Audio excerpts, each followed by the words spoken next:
Welcome to a video for a paper called Prototyping for Social Wellbeing with Early Social Media Users. My name is Catherine Grevet Delcourt, and I'm presenting with my collaborator, Linda Charmaraman.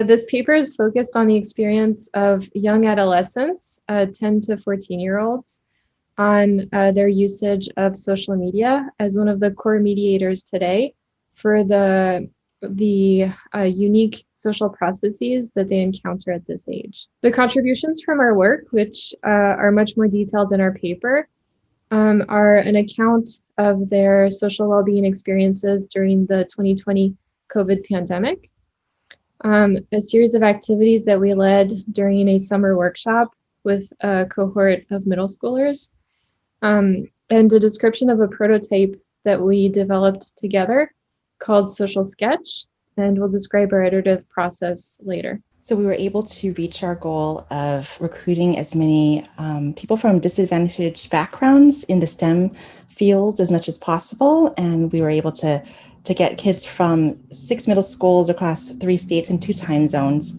We were able to meet with them 3 hours a day for 4 days in 1 week in summer of 2020.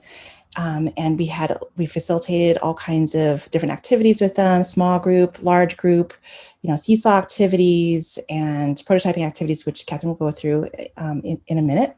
And our curriculum was divided up into social well-being units and technology units. Half the day was talking about our feelings about online and offline activities related to social media, and the second half was really about STEM development and self-efficacy over STEM.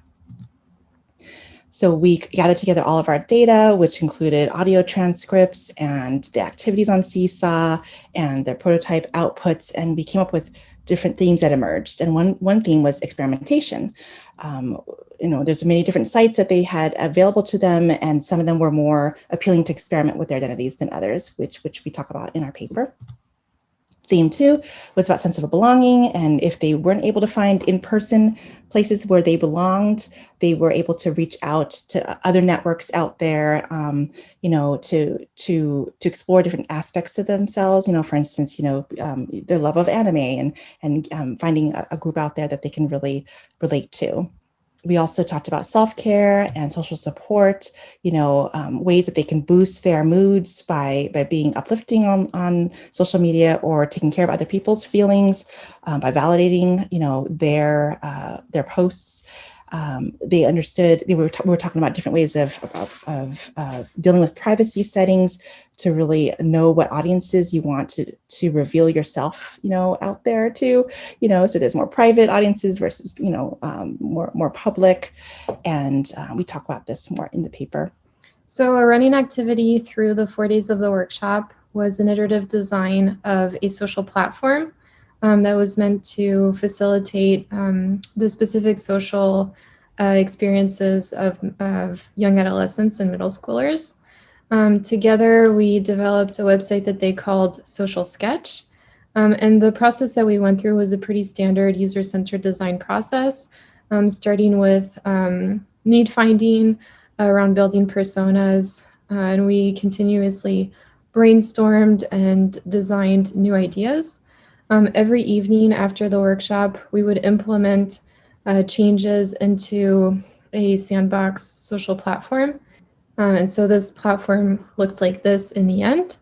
The point of Social Sketch was to be a place where middle schoolers could share sketches, designs, illustrations, drawings, things that many of them were very interested in our workshop, and to get some feedback in a way that was more validating than what they currently experience on social media. Our paper has a lot more detail on the different design elements of Social Sketch, but there are some that you can see in this illustration here with the image, its description, some tags, a view count, and the fact that this was an anonymous platform. And then just a quick preview of some of the outcomes that we saw in the pre-post surveys. The girls, which were the primary participant that we recruited in our sample, they were able to change their sense of agency and self-esteem. They were increased, by the end of the workshop, and some of their favorite activities included the guest speakers who talked about their identity exploration through their ICT careers and testing out the social sketch site that Catherine talked about, and all the career exploration activities that we had them do on Seesaw. So if you have any questions that you might have about our paper or our presentation, you can email us right here.